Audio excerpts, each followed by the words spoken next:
Hello to all beautiful CA Foundation students. I hope each and every one of you is doing absolutely good. Guys बोलना चाहूंगा कि accounts का paper आपका जैसा भी गया हो आपको उस पर ध्यान नहीं देना है। अच्छा गया है, बहुत अच्छी बात है। थोड़ा सा 19-20 हुआ है, टेंशन लेने वाली कोई बात नहीं है।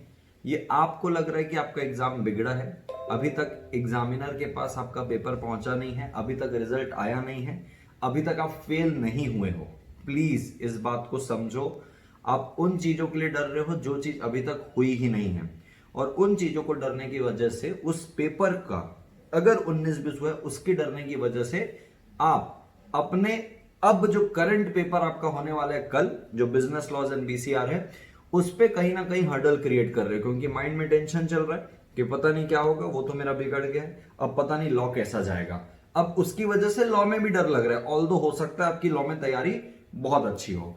तो मैं बताना चाहता हूं मेरे बच्चे, ये बिल्कुल नॉर्मल है, ये हमारे साथ भी हुआ है। यस, एक समय में हम भी आपके शूज में हुआ करते थे, ये हमारे साथ भी हुआ है। बट मैं हमेशा बोलता हूं बेटा, यही कुछ कठिन समय होता है एक स्टूडेंट लाइफ में। एक कठिन समय स्टूडेंट लाइफ में क्या होता है, यही एक प्रेशर एग्जाम का कि यार इतनी तैयारी किए थे, पता नहीं कुछ 19-20 ना हो जाए, वापस से देना पड़ेगा। बट यही एक कठिन समय है मेरे बच्चे, जहां पे ना इंसान अपने आप को संभालना सीखता है। तो थोड़ा सा ब्रेव बनो। अभी 3 एग्जाम और बचे हुए हैं। जो एग्जाम चले गया, थोड़ा बहुत 19-20 हुआ होगा, जो गया सो गया, जो बीत गया वो बात गई। अब अपनी बात है कि भाई अपने को लॉ पे क्या करना है। माफी चाहूंगा, मैं काफी टाइम बाद, मतलब काफी लेट वीडियो बना रहा हूं। मुझे कायदे से वीडियो थोड़ा कल ही बना देना था, बट जैसे कि आपको पता है कि मैं चेन्नई में था, मेरा बैच कल ही खत्म हुआ, मैं आज ही फ्री हुआ हूं, आज ही मैं लैंड किया हूं अपने पवेलियन में, और बिल्कुल रेस्ट वेस्ट कुछ भी नहीं लिया हूं। सबसे पहले सोचा कि पहले वीडियो बनाऊंगा, गाइड करूंगा कि क्या आपकी अप्रोच रहनी चाहिए, उसके बाद मैं जाके रेस्ट लूंगा। तो सबसे पहले माफी चाहता हूं कि थोड़ा सा देर वीडियो में बना रहा हूं मैं। अब ध्यान से सुनिएगा। सबसे पहले भाई, जिसके पास भी मेरे बुल साई सेकेंड एडिशन है या बुल साई थर्ड एडिशन है, तो जिनके पास सेकेंड एडिशन था उनको मैंने सप्लीमेंट्स दे दिया था कि थर्ड एडिशन में मैंने क्या क्या ऐड किया। भाई आप लोग तो टेंशन लेना ही मत कि भाई बुल साई थर्ड एडिशन अगर आपने कर लिया है या सेकेंड एडिशन प्लस सप्लीमेंट कर लिए, भाई लॉ में आपकी नैया पार है अगर आपने उसको ही अच्छे से कर लिया तो। ट्रस्ट मी, कल जब आप लिखोगे ना पेपर और आपने ये बुल साई एडिशन रखा हुआ है मेरा, इससे पढ़े थे आप मेरे को खुद आके मैसेज करके कमेंट करके बताओगे कि सर क्या पेपर गया अपना। ठीक है, ये हो गई पहली बात। दूसरी बात, बहुत सारे बच्चों को अभी टेंशन आ रहा है कि मेरे को याद आएगा कि नहीं आएगा, तो इसके लिए मैं बोलना चाहता हूं, अभी भी एज ऑफ नाउ जब मैं बोल रहा हूं तब भी कई बच्चे मेरे मैराथन को देख रहे हैं। 5 चैप्टर के मैराथन डले हुए हैं, प्लेलिस्ट बनी हुई है, अंगार है अंगार कसम से। मतलब अब तक तो मैं बोलता था कि वो one of the best marathon है। आज मैं तुम लोग के कमेंट्स की वजह से, तुम लोग के उस पे एंगेजमेंट की वजह से मैं बोल रहा हूं, पूरे यूट्यूब इंडस्ट्री के अंदर, पूरे सीए फाउंडेशन इंडस्ट्री के अंदर वो बेस्ट मैराथन है। 3.5 घंटे में रिवीजन के साथ मैराथन कवर हुआ है। कंपनीज एक्ट 2013 का, सेल ऑफ गुड्स एक्ट 1 घंटे 38 मिनट में, कॉन्ट्रैक्ट एक्ट 4.5 घंटे में, पार्टनरशिप 2.5 घंटे में, एलएलपी 1.5 घंटे में। अगर आपको ऐसा लग रहा है आप अपने से रिवीजन नहीं कर पा रहे हो, उठाओ मैराथन 1.5 की स्पीड में, 2 की स्पीड में, जिसमें देख सकते हो उसमें देखो। ये मेरा दावा है मेरे बच्चे, ये मेरा दावा है। खुद से अगर रिवीजन नहीं हो रहा, अगर तुमने 1.5 या 2 पे अगर रिवीजन कर लिया, ये मेरा दावा है। कॉन्फिडेंस तो छोड़ो, कॉन्फिडेंस तो आ ही जाएगा कि भाई साहब मतलब पूरा चैप्टर रिवाइज हो गया, ये तो आएगा ही आएगा। एनर्जी ऐसी कूट कूट के भर जाएगी अंदर, क्योंकि मैंने उसमें एनर्जी झोंकी है। ये जो एनर्जी आपको अभी दिख रही ना, यही एनर्जी मैंने वहां पे झोंकी है। आपको ऐसा लगेगा पता नहीं क्या आग लग गई मेरे अंदर, ये मेरी गारंटी है। आप आधे घंटे देख लो कोई सा मैराथन, नहीं आ पार हो जाएगी। ये पहली बात। दूसरा, किसी टॉपिक में प्रॉब्लम है, पर्टिकुलर टॉपिक में, तो पूरा मैराथन देखने की जरूरत नहीं है। किसी पर्टिकुलर टॉपिक में प्रॉब्लम है तो आप क्या कर लो, आप सिर्फ उस पर्टिकुलर टॉपिक को फॉरवर्ड करके देख लो। बहुत सारे बच्चों ने कमेंट सेक्शन में टाइम स्टैम्प कुछ ना कुछ इंपॉर्टेंट टॉपिक का डाला हुआ है। तो जो बच्चा खुद से रिवीजन कर पा रहा है, भैया आप लोग खुद से ही करो, सेल्फ प्रिपरेशन करो, कोई मैराथन देखने की जरूरत नहीं। आपका सेल्फ की स्पीड अच्छी चल रही है, आपको सेल्फ में ज्यादा कॉन्फिडेंस आ रहा है, सेल्फ में चलो। ये मैं उन बच्चों के लिए बोल रहा हूं जो सेल्फ नहीं कर पा रहे, थोड़ा सा नर्वस हो रहे हैं। आप आधा घंटा मैराथन देख लो, आपको एनर्जी, कॉन्फिडेंस, नर्वसनेस, खतरनाक नर्वसनेस तो कर, नर्वस का एन भी नहीं दिखेगा, एनर्जी और कॉन्फिडेंस कूट कूट के भर जाएगा। ये उनके लिए। या किसी को किसी पर्टिकुलर टॉपिक में डाउट है, आप उस टॉपिक के लिए आप वो मैराथन को फॉरवर्ड करके देख लो। ये उनके लिए बोल रहा हूं जो डर रहे हैं। सेम बीसीआर का मैराथन डाला हुआ है, टाइम स्टैम्प है, जो भी दिक्कत आ रहा है टाइम स्टैम्प देखो, टॉपिक में क्लिक करो, प्रैक्टिस कर लो, हो जाएगा। कल अपना एग्जाम 2 से 5 है, बहुत टाइम है, रिवीजन के लिए बहुत टाइम है। और इतना ब्रीफली मैंने इतना फटाफट मैराथन लिया है कि आप अगर मैराथन भी निपटाने बैठ जाओ जो जो आपको लग रहा है, तो भी आपका रिवीजन अच्छे से हो जाएगा। अब बात आती है सर, चलो हम देख लेंगे सर कि हम कौन से कैटेगरी में आ रहे हैं, मैराथन देख लेंगे या सेल्फ करना होगा तो सेल्फ कर लेंगे। सर लास्ट मोमेंट कुछ इंपॉर्टेंट टॉपिक्स क्या क्या देख के जाएं। कंपनीज एक्ट से शुरुआत करना चाहूंगा। पहली बात तो कंपनीज एक्ट में आप एज सच कुछ छोड़ नहीं सकते। आर्टिकल ऑफ एसोसिएशन को आप एक बार छोड़ सकते हो, फीचर्स ऑफ द कंपनी को आप एक बार छोड़ सकते हो, जो एकदम ही मिसलीनियस टॉपिक है। डोरमेंट कंपनी, इनएक्टिव कंपनी आज तक पूछा नहीं है, मे भी कभी पूछ सकता है, बट फिर भी मैं कभी ना कभी उसको स्किप करवाता ही हूं। बाकी उस पर 1 पर्सन कंपनी जरूर से पढ़ के जाना। 1 पर्सन कंपनी के ऊपर अमेंडमेंट आया तो मुझे आशा है कि उस पर प्रैक्टिकल क्वेश्चन बना देगा रेसिडेंट इन इंडिया वाले टॉपिक के ऊपर, ठीक है। उसके अलावा कंपनीज एक्ट में सब कुछ इंपॉर्टेंट है। कंपनी की बात करूं, फॉरेन कंपनी की बात करूं, एसोसिएट की बात करूं, स्मॉल कंपनी में भी अमेंडमेंट है, OPC, section 8 company, holding subsidiary और जितने भी डॉक्ट्राइन है, क्योंकि उस पे ना इंस्टीट्यूट कुछ भी पूछता है उठा के, एज सच अपन उस पे इंपॉर्टेंट नहीं बता सकते। लेकिन मैं आपको बताना चाहता हूं 3.5 घंटे के मैराथन में अगर आपने मेरा मैराथन में अगर आपका कंसेप्ट क्लियर है, तो ये जो इतने सारे टॉपिक आपको लग रहे हैं ना कि अरे यार सब कुछ पढ़ना पड़ेगा, ये पानी की तरह जाएगा आपके दिमाग में, पानी की तरह आंसर लिख पाओगे। कंपनीज एक्ट के अंदर एक ही चीज इंपॉर्टेंट है, कंसेप्ट बस अगर अपने क्लियर है ना तो चैप्टर के अंदर कुछ है ही नहीं। लेकिन अगर कंसेप्ट नहीं है तो आपको बहुत भारी का लगेगा वो। तो कंपनीज एक्ट के अंदर ओपीसी, स्मॉल कंपनी जिसमें अमेंडमेंट आई है, जरूर से करके लेना। बाकी तो डॉक्ट्राइन्स और जितने प्रकार की कंपनी है वो तो इंपॉर्टेंट उसमें है ही। मैं आता हूं कॉन्ट्रैक्ट एक्ट के अंदर। अब सीधा कॉन्ट्रैक्ट एक्ट के यूनिट 1 के अंदर खास टॉपिक बता रहा हूं ना, पहले से मैं इंपॉर्टेंट टॉपिक की वीडियो 1 घंटे की डाल के रखा हूं, अभी मैं संक्षिप्त में बता रहा हूं एकदम तुरंत में क्या क्या कर लो जो मुझे लगता है कि ये तो छोड़ना ही नहीं चाहिए। ऑलरेडी मैं 1 घंटे का वीडियो बना के रखा हूं इंपॉर्टेंट क्वेश्चन में। यूनिट 1 में आपको क्या करना है, यूनिट 1 में आपको intention to create legal relationship पढ़ना है, ऑफर पूरा पढ़ना है, उसके लीगल रूल्स, एक्सेप्टेंस पूरा पढ़ना है, उसके legal rules, communication of offer and acceptance, उसके legal rules and modes of revocation. ये 5 टॉपिक मैं रिपीट नहीं करूंगा, आप रिपीट करके इसको सुन लेना। ये पहले यूनिट का होगा। दूसरे यूनिट में आप कुछ भी नहीं छोड़ सकते, पूरा यूनिट इंपॉर्टेंट है, बट फिर भी अगर आप मेरे से पूछोगे सर और एकदम प्रबल संभावना यूनिट 2 में किसकी, तो पहला वाला डिफाइन कंसिडरेशन, उसके एसेंशियल एलिमेंट, और लास्ट वाला topic no consideration no contract, उसके एक्सेप्शन, सेक्शन नंबर 25। ये तो छोड़ के ही मत जाना, एकदम इसको छोड़ के मत जाना। किसी भी पॉइंट में वो प्रैक्टिकल केस स्टडीज या तो डायरेक्ट क्वेश्चन पूछ लेगा, वैसे तो पूरा यूनिट इंपॉर्टेंट है। थर्ड यूनिट में आ जाता हूं। थर्ड यूनिट में सीधा इंस्टीट्यूट का favourite topic free consent, coercion, under influence, fraud, misrepresentation. ये 4 टॉपिक गलती से मत छोड़ के जाना। या तो इन दोनों का डिफरेंस पूछ लेगा, कोवर्जन, अंडर इन्फ्लुएंस, या तो मिसरिप्रेजेंटेशन या फ्रॉड का, या किसी भी एक टॉपिक में प्रैक्टिकल क्वेश्चन बना देगा या किसी भी एक टॉपिक में डायरेक्ट थ्योरी क्वेश्चन दे देगा। तो ये 4 टॉपिक इंस्टीट्यूट के थर्ड यूनिट में फेवरेट है, पहली बात। दूसरा फेवरेट टॉपिक थर्ड यूनिट में इंस्टीट्यूट का क्या है, एग्रीमेंट एक्सप्रेसली डिक्लेयर्ड वॉइड, बराबर है। इसमें इंस्टीट्यूट एक्सप्रेसली डिक्लेयर्ड वॉइड में agreement in restraint of trade वाला जो है वो, agreement in restraint of legal proceeding वाला है वो। तो ये 2 इंपॉर्टेंट है एक्सप्रेसली डिक्लेयर्ड वॉइड में। अब एक आता है agreement oppose to public policy. Oppose to public policy में interference with the course of justice वाला, ट्रैफिकिंग इन पब्लिक ऑफिस वाला, ठीक है, स्टिफलिंग ऑफ प्रोसिक्यूशन वाला, ये जो सारे टॉपिक है, ऑब्जेक्ट अनलॉफुल वाला, ये जो सारे topic oppose to public policy, तो 2 उसके हो गए एक्सप्रेसली डिक्लेयर्ड वॉइड का, 4 इसके हो गए। इसको अच्छे से करके जाइएगा, ये भी इंस्टीट्यूट के अच्छे खासे फेवरेट टॉपिक है।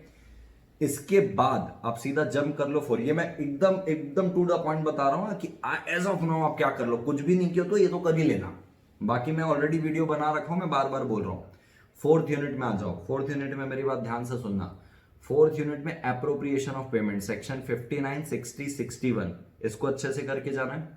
जॉइंट प्रोमिसर और प्रोमिसी वाला टॉपिक अच्छे से करना है। कौन सा सेक्शन, सेक्शन 40, 41, 42, 43, इस पे कवर हो जाएगा। सेक्शन 38, 39 अगर प्रोमिसर और promisee, non acceptance, part performance और part non performance, non acceptance या पार्ट परफॉर्मेंस करते हैं, सेक्शन 38 और 39 के अंदर आता है। तो 38, 39, 40, 41, 42, 43, 44 एंड एप्रोप्रिएशन ऑफ पेमेंट का 59, 60, 61। And section number 65 impossibility of performance, यानी कि कब कॉन्ट्रैक्ट वॉइड हो जाता है क्योंकि इम्पॉसिबिलिटी होता है। ये फोर्थ यूनिट में इतना तो कर ही लेना। इसके अलावा आपको अगर कुछ छोड़ना है तो छोड़ सकते हो, क्योंकि इतना अगर कर लोगे ना तो ये यूनिट की थीम कवर कर लेता है। आगे पीछे कुछ पूछेगा तो आपको पता चल जाएगा। यूनिट 5 के अंदर मेरे बच्चे मैं आपको बता दूं, सेक्शन 73, जब आप ब्रीच कर देते हो कॉन्ट्रैक्ट को तो ऑर्डिनरी डैमेज मिलेगा कि स्पेशल डैमेज मिलेगा। इस पे इंस्टीट्यूट ने मई 18 में एक बार 6 मार्क्स का प्रैक्टिकल क्वेश्चन पूछा था, उसके बाद कभी नहीं पूछा है। मेरी गट फीलिंग है कि इसमें बहुत प्यारे क्वेश्चन इंस्टीट्यूट बना सकता है। पिछली बार 5th यूनिट में इंस्टीट्यूट ने ज्यादा ध्यान भी नहीं दिया है, तो इसको जरूर कर लेना। इसी 5th यूनिट में स्पेसिफिक परफॉर्मेंस है और इसी 5th यूनिट में एक है सूट फॉर इंजंक्शन। ये 3 टॉपिक को तो अच्छे से कर ही लेना 5th यूनिट में। बाकी आप चाहो तो टाइप्स ऑफ ब्रीच और ये सब छोड़ सकते हो क्योंकि वक्त कम है, लेकिन ये प्रबल संभावना वाले टॉपिक हैं। इसके अलावा 1 घंटे की वीडियो मैंने ऑलरेडी बना के रखी है। मैं मूव ऑन कर जाता हूं 6th यूनिट में। 2 ही टॉपिक है, कंटिंजेंट कॉन्ट्रैक्ट और आपका क्वासी कॉन्ट्रैक्ट। अब कंटिंजेंट कॉन्ट्रैक्ट में रूल्स है, rules relating to contingent contract. वो लास्ट टाइम इंस्टीट्यूट ने पूछ लिया, मुझे नहीं लगता वो रूल्स पूछेगा, तो वो रूल्स को स्किप करके बाकी कंटिंजेंट कॉन्ट्रैक्ट, उसका एसेंशियल और क्वासी कॉन्ट्रैक्ट और types of deemed to be quasi contract आप पढ़ के जाना। यह सेक्शन सोगा में आ जाता हूं मैं। यूनिट 1 की अगर मैं बात करूं तो यूनिट 1 में सेक्शन 4 बेटा बहुत अच्छे से करके जाना। सेक्शन 4 में इंस्टीट्यूट ने हाल ही में एक प्रैक्टिकल क्वेश्चन बनाया था, यानी कि definition contract of sale of goods. उसमें agreement to sell subject to some condition, ownership जाती है तो फ्यूचर डेट में जाती है। उसमें इंस्टीट्यूट ने एक क्वेश्चन बनाया आरटीपी पे, अच्छा क्वेश्चन है। इसके अलावा सेक्शन 4 के अलावा सेक्शन 7, 8, 9, 10 यूनिट 1 से आपको करके जाना है। इस पे प्रैक्टिकल क्वेश्चन बन सकता है। गुड्स और टाइप्स ऑफ गुड्स के ऊपर डायरेक्ट क्वेश्चन आ सकता है। डिलीवरी और उसके मोड्स के ऊपर यूनिट 2 में हर चीज इंपॉर्टेंट है, इसमें आप कुछ भी नहीं छोड़ सकते। जैसा कंसिडरेशन था वैसे यूनिट 2 इस पे सेल ऑफ गुड्स एक्ट में। यूनिट 3 में अगर मैं आऊं, यूनिट 3 बड़ा है, अब ध्यान से सुन लेना। यूनिट 3 में आपको क्या क्या पढ़ना है। Transfer of property in unascertained goods, ये पढ़ के जाना जरूर से। Transfer of property in case of sale और रिटर्न, जब आप सेल और रिटर्न में गुड्स देते हो तो कब ओनरशिप जाएगी। Transfer of property for cash only, यानी कि सेल फॉर कैश ऑनली और रिटर्न, ये करके जाना। Negligence of the buyer to take delivery of the goods, section 43 and 44, ये करके जाना। नेमो दैट क्वाद नॉन हैबेत, no one can transfer better title than himself, ये पूरा टॉपिक इंपॉर्टेंट। या तो इंस्टीट्यूट पूरा इसको 6 मार्क्स का पूछ देगा, या तो इसके में एक एक्सेप्शन है, transfer of property bye mercantile agent, इसके ऊपर क्वेश्चन पूछ देगा। तो ये टॉपिक आपको यूनिट 3 पे करके जाने के हैं। यूनिट 4 में आ जाओ तो अनपेड सेलर का आपको सीधी सी बात, right of lean, right of stoppage and transit, ये 2 बहुत ज्यादा इंपॉर्टेंट है। इनके ही ऊपर इंस्टीट्यूट बार बार क्वेश्चन पूछ देता है कि इनका डिफरेंस बता के लो, या प्रैक्टिकल क्वेश्चन बना देता है right of stoppage and transit में। रीसेल एक बार आप नहीं भी करो तो चलेगा, लेकिन लीन और स्टॉपेज एंड ट्रांजिट आपको करके ही जाना है। ऑक्शन वाला टॉपिक है जिसमें ऑक्शन सेल, वो भी आपको अच्छे से करके जाना है। ऑक्शन सेल वाला 6 मार्क्स का कभी कभी पूछा हुआ है वो। इसके अलावा सेलर के क्या राइट है बायर के अगेंस्ट, तो वो प्राइस के लिए सू कर सकता है, इंटरेस्ट के लिए और डैमेज के लिए। तो सेलर के गुड्स के अगेंस्ट राइट, लीन और स्टॉपेज एंड ट्रांजिट, इसको तो कर ही लेना। दूसरा, सेलर के राइट्स बायर के अगेंस्ट प्राइस, इंटरेस्ट और डैमेज वाला, इसको कर लेना। और ऑक्शन वाला टॉपिक कर लेना। ऑक्शन वाला कि जब आप सेल करते हो ऑक्शन के थ्रू तो क्या क्या प्रोविजन आपको फॉलो करने हैं, तो ये तो एटलीस्ट आपको करके ही जाना है यूनिट 4 में।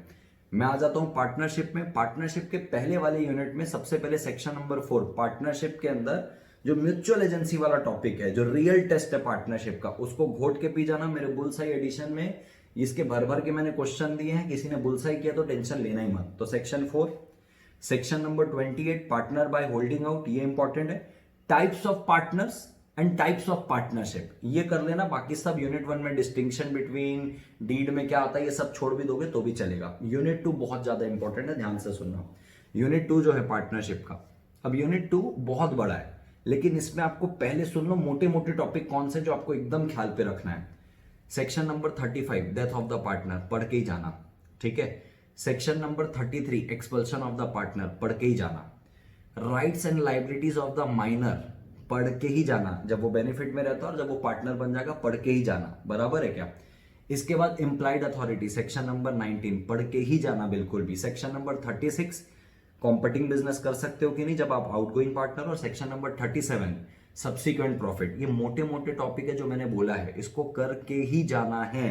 अब इसके अलावा इसमें मिसलिनियस टॉपिक क्या है, notice to acting partner is notice to firm, miscellaneous topic है, 3 मार्क्स का प्रैक्टिकल क्वेश्चन बन सकता है। गुडविल की definition, revocation of continuing guarantee, miscellaneous topic है, करके ही जाना, ठीक है। इसके अलावा और इस पे partners authority in case of emergency, okay. तो ये चार टॉपिक मिसलेनियस में ले लेना। बाकी मोटे मोटे टॉपिक मैंने आपको बोल दिया, रिपीट नहीं करूंगा, आप रिवर्स करके देख लेना। यूनिट 3 के अंदर difference between dissolution of partnership form and dissolution of partnership, ये मोड्स ऑफ डिसोल्यूशन, कब कोर्ट डिसोल्व कर सकता है, कब आप खुद कर सकते हो, ये। और सेक्शन नंबर 69 यानी कि रजिस्टर कराओगे पार्टनरशिप फॉर्म तो क्या एडवांटेज है, नहीं कराओगे तो क्या डिसएडवांटेज है। इसके अलावा बाकी टॉपिक आप इस यूनिट में छोड़ भी दो तो एक बार बात बन जाएगी, लेकिन इन टॉपिक्स को मत छोड़ना जो यूनिट 3 में बोला हूं। अब यूनिट 4 आपका चैप्टर 4 एलएलपी है। एलएलपी में 5 मार्क्स का एक क्वेश्चन आता है, वो यूनिट भी छोटा है। चलो यूनिट को तो मारो गोली, 3 पेज के अंदर मैंने एलएलपी के पूरे बुलसाई के अंदर नोट्स बना के रखे, क्वेश्चन और आंसर। अगर वो सारे क्वेश्चन कर लिए, उससे एक क्वेश्चन बाहर एलएलपी नहीं आएगा, खुला बोल रहा हूं आपको मैं, ठीक है। तो कंपनीज के बारे से मैंने ऑलरेडी आपको बता के रखा है। तो ये था बेटा कि मोटे मोटे टॉपिक इतना तो देख के चले जाना, ये अप्रोच तो दिमाग में आप रख के जाना। ऑलरेडी मैंने इंपॉर्टेंट क्वेश्चन का एक वीडियो 1 घंटे का बना के रखा हुआ है।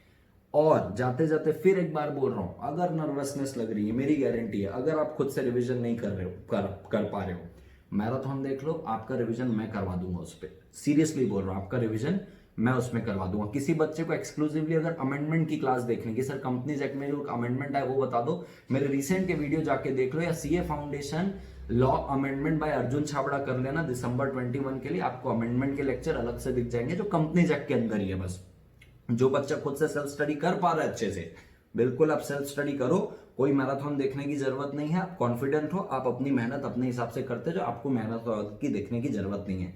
जो बच्चे डरे में, जो खुद से नहीं कर पा रहे, जो थोड़े से नर्वस हैं, उनके लिए ये मैं सारा बोल रहा हूं कि आप मैराथन देख लेना। माफी चाहता हूं, वीडियो 17 मिनट के ऊपर हो गया, लेकिन मेरे को टू द पॉइंट बोलना था। कभी भी जब आप ब्रेकफास्ट या लंच के लिए, शाम की हाई टी के लिए उठोगे या थोड़ा ब्रेक लोगे, तो ये वीडियो को जरूर देख लेना। I wish you all the best मेरे प्यारे बच्चों, बहुत शुभकामनाएं, मेरे दिल से शुभकामनाएं हैं। आप मेरे पेड स्टूडेंट हो, आप मेरे यूट्यूब के कम्युनिटी के स्टूडेंट्स हो, आप सबको मेरी तरफ से शुभकामनाएं हैं कि आपका पेपर बहुत ज्यादा अच्छा आएगा, आप सब अच्छे से पास होगे। और इंटर में मैं आपका वेट कर रहा हूं, इंटर में लॉ में हम इससे डबल धमाल मचाने वाले हैं। Once again all the best, thank you so much, take care, bye bye.